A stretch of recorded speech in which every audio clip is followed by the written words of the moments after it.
महाराज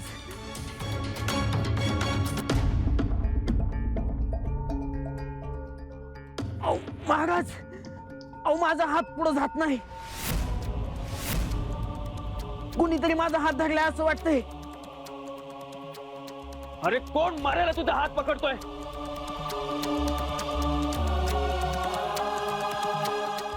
अरे काय घाबरतोस? कर वार. एक घाव आणि दोन तुकडे. अहो महाराज, महाराज बघा ना कसं होतंय. माझा हात कुणतरी धरलाय महाराज.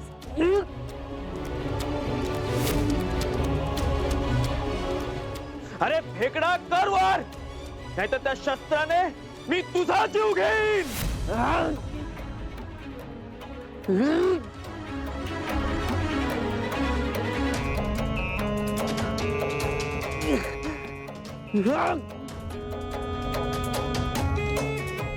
अरे फेकडा हो बाजूला.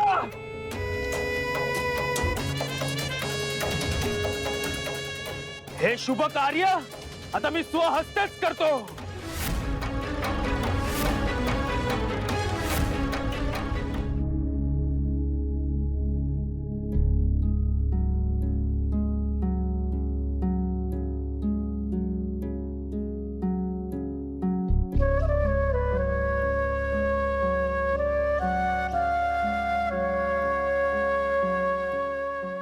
ज्ञाना,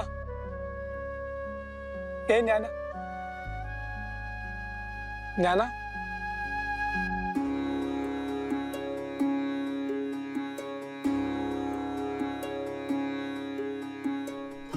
भीमा दादा, आलास तू?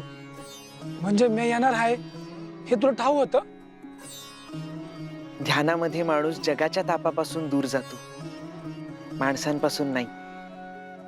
असेल म्हणजे आपला माणूस कुठं आहे ते बी कळतं ध्यानात. ध्यानात माणूस त्या पांडुरंगाशी एकरूप होतो आणि त्या पांडुरंगाचा अंश प्रत्येकामध्ये असल्यामुळे प्रत्येकाशी नकळत जोडला जातो इतकंच. त्यामुळे माणसाचं अस्तित्व ठाऊक नसलं तरी अंतरी जाणवत राहतं. जाणवतंय ना? म्हणजे स्वप्नाने भोजलिंग काका सुखरूप असतील. मी अभि तुला हेच सांगायला आलो होतो की स्वप्नाने भोजलिंग काका मला कुठं बी गावलं नाही. सगळं आपल्या गावात शोधलं, गोदामाच्या घाटात बी जाऊन आलो, ते मला कुठंच गावले नाही. म्हणून मी घरला गेलो, पण तिकडे सावित्री बी नव्हती. मला वाटलं ती कावेरीकडे गेली असेल, पण दोघी बी तिकडे नव्हत्या. त्यांना राहवलं नाही म्हणून त्या स्वप्नाने भोजलिंग काकाला बघायला गेले असतील. माझा जीव घाबरा झाला म्हणून मी तुला ध्यानातनं जाग केलं. दादा शांत हो, सगळे सुखरूप असतील आणि ते एकटे नाहीयेत. त्यांच्या सवय भक्तीची शक्ती आहे. या परिस्थितीतून सुद्धा मार्ग निघेल, पण जो मार्ग दाखवतो त्याला शरण जायला हवं. कारण भरल्या डोळ्यांनी वाट धूसर दिसते. चल माझ्या सवय, आपण तिथे जाऊयात जिथे साऱ्या चित्तवृत्ती शांत होतात. चल.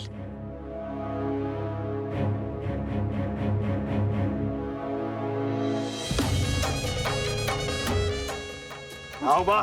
करतोस तू? बस खाली बस.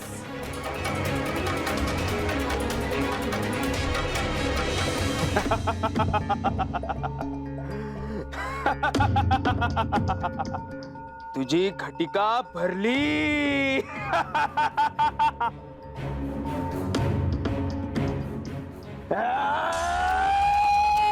पांडुरंगा,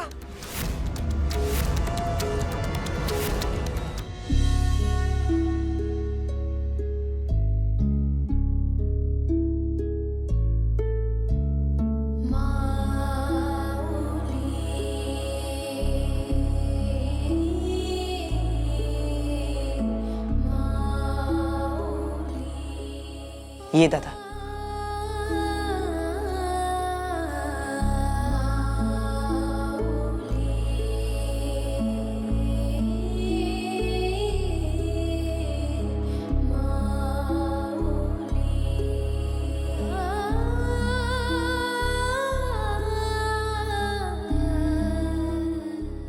पांडुरंगा, आम्ही सारी तुझीच लेकरं. आजवर आमच्यामुळे आई, बाबा, कावेरी मावशी, भोजलिंग काका यांच्या जीवाला घोर लागला. नकळत्या वयात चुकलेली वाट आणि कळत्या वयात नकळतपणे चुकलेली वाट, यात फरक आहे. ब्रह्मगिरीच्या जंगलात मी आणि गुरुदादा वाट चुकलो असं साऱ्यांना वाटलं, पण बाबांनी तुझ्यावर पूर्ण विश्वास ठेवला आणि गुरुदादाला त्याच्या अनुग्रहाचा मार्ग मिळण्यासाठी बाबांना सुद्धा त्यांच्या श्रद्धेची परीक्षा द्यावी लागली. ज्ञाना, पण आता आपण करायचं काय? जे बाबांनी केलं तेच करायचं.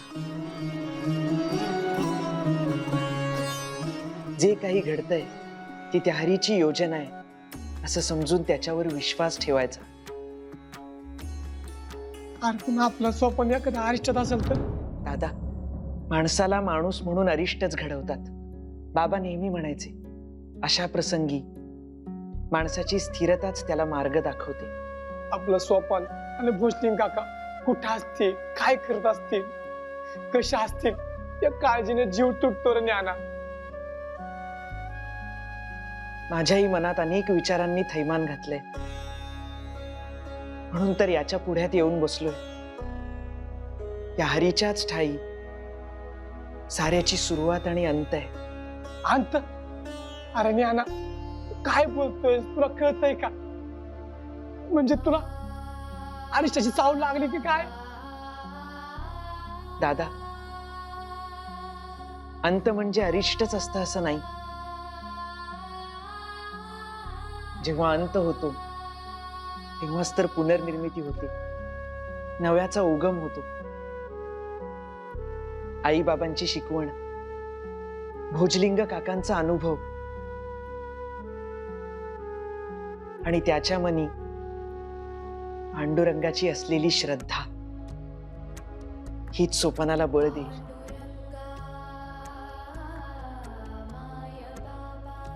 आणि तो ज्या अरिष्टात आहे त्यातूनच त्याचा पुन्हा नवा जन्म होईल.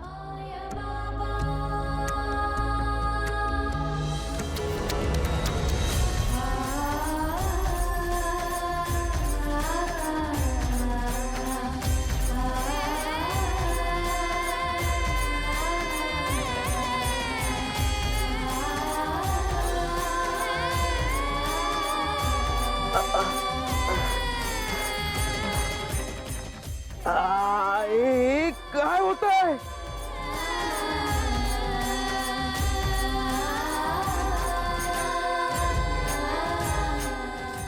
बघितलं महाराज, मी सांगत होतो हे पोरगच नक्की काहीतरी तंत्रमंत्र करतय.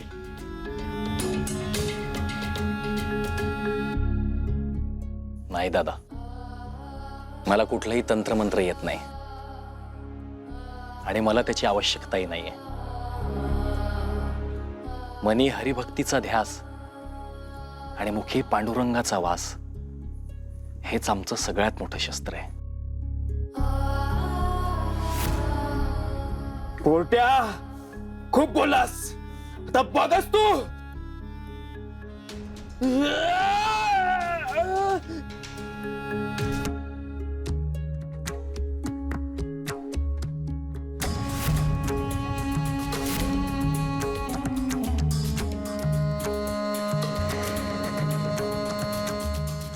अरे ही कसली शक्ती आहे? मी एवढी तपस्या करून मी असली कधीच दिव्य शक्ती पाहिली नव्हती.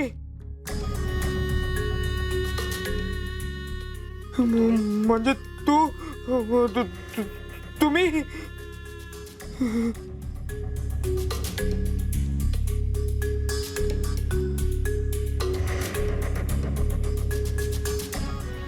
पांडुरंग हरी.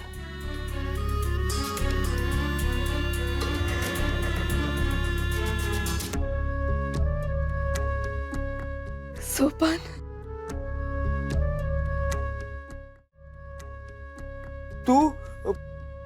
तुम्ही दादा, मी एक सामान्य बालक आहे. मी आपल्याला मघाशीच म्हणालो होतो, या विश्वातला खरा सिद्ध पुरुष एकच, तो पांडुरंग. त्या पांडुरंगाचा आशीर्वाद आणि माझ्या ज्ञानदादाची पुण्य हेच माझं बळ आहे.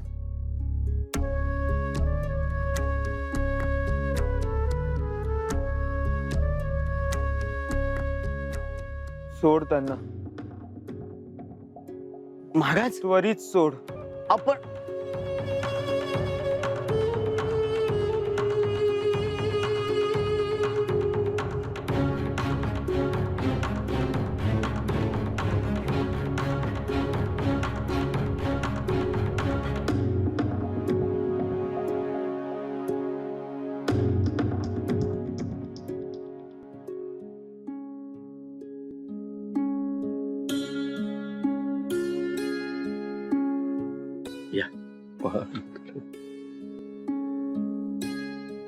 तुम्ही म्हणालात ते खरं आहे. मी इतकी साधना करूनही मला जे प्राप्त झालं नाही ते तुम्हाला इतक्या लहान वयातच प्राप्त झालंय.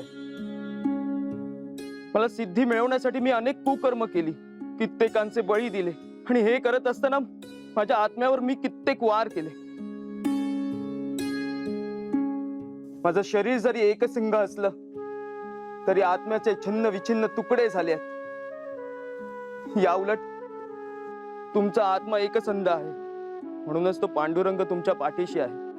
मी तुम्हाला हरवू शकतो की नाही माहिती नाही, पण त्या पांडुरंगाला मी हरवू शकत नाही हे कळून चुकलंय मला.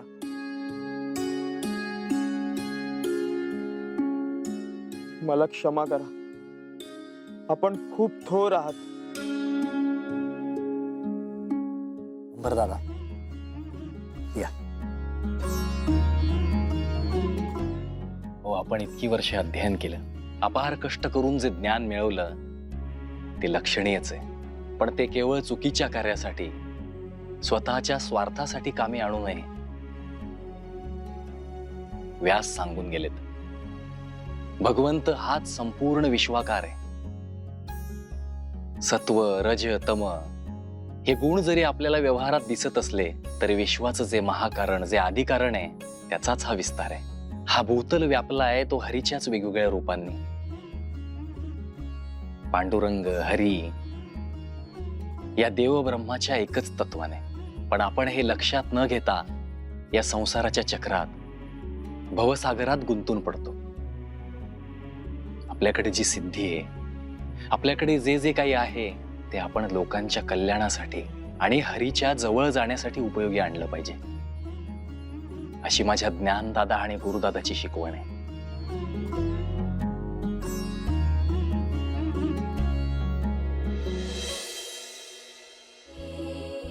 पांडुरंग हरी. पांडुरंग हरी.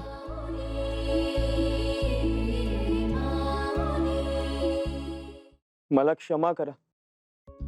केवळ तुम्हीच नाही, साऱ्यांनीच मला क्षमा करा. तुमच्या आयुष्यात कुठल्या तरी टप्प्यावर पंतांचा तुम्हाला सहवास लाभला असेल, मलाही लाभला. त्यांच्या मनात असलेली सहृदयता, मानवता मी नाही अंगीकारू शकलो. उलट त्यांच्या निकटवर्तीयांना त्रास देण्याचं पातक मी केलंय. जिवंतपणी मी त्यांना त्रास दिलाच, पण ते गेल्यावर सुद्धा मला पंतांची क्षमा मागायचे, पण ते आता शक्य नाही. दादा, पांडुरंगाला शरण जा. लोकांचं कल्याण करण्याचा यत्न करा, त्यांचे अश्रू पुसण्याचा यत्न करा. बाबा जिथे कुठे असतील तिथून हे सारं पाहत असतील. आणि आपण जर का माणूस धर्माची कास धरली तर बाबांइतका अधिक आनंद आणखी कोणाला होईल.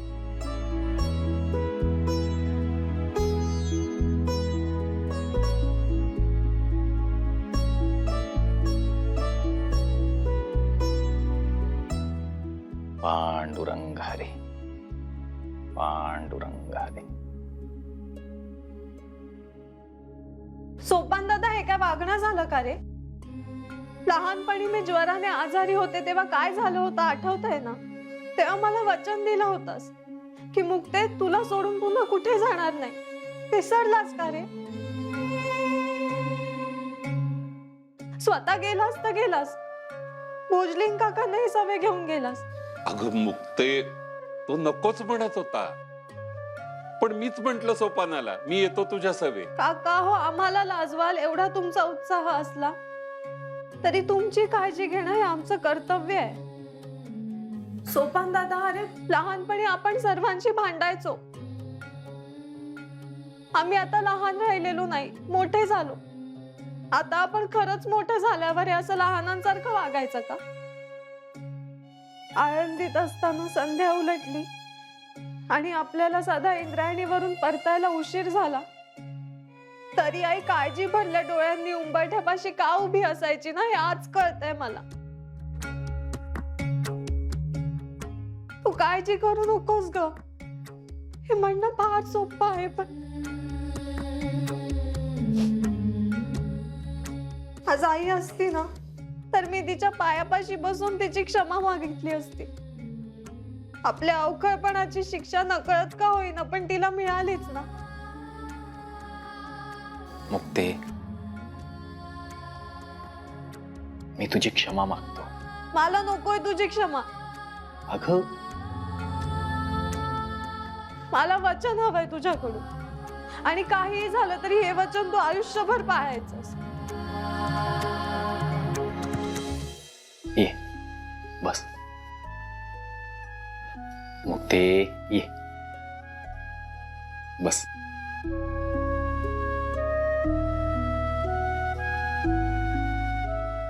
मुक्ते, अगं अशी कशी ग तू? स्वतःच रागे भरतेस आणि स्वतःच रडतेस.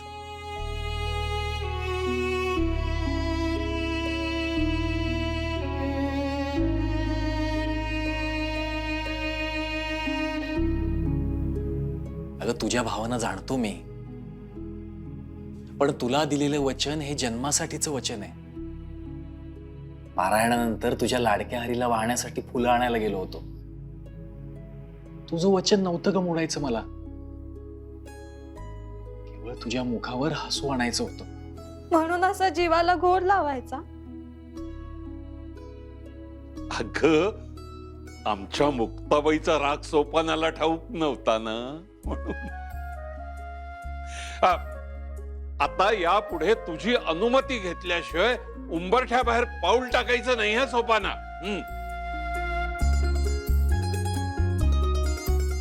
हो. ह्याने सुद्धा आणि तुम्ही सुद्धा मला न विचारता आता कुठेही जायचं नाही, कळलं? कळलं. हा, कळलं. समद्यासनी समद कळलं बाई. आता मी रांधाय घेते. सोपानाच्या पोटी 2 घास गेल्या बिगर माझ्या जीवात जीव यायचा नाही ग. सोपान दादा, तू काही खाल्लं नाहीयेस? अगं मुक्ते, आम्ही काका तुम्ही सुद्धा? काय बाई बोलत बसले मी. आधी रांधलं असतं आणि मग रागे भरले असते.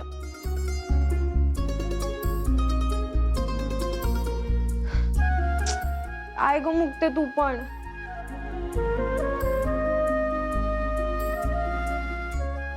ते अगं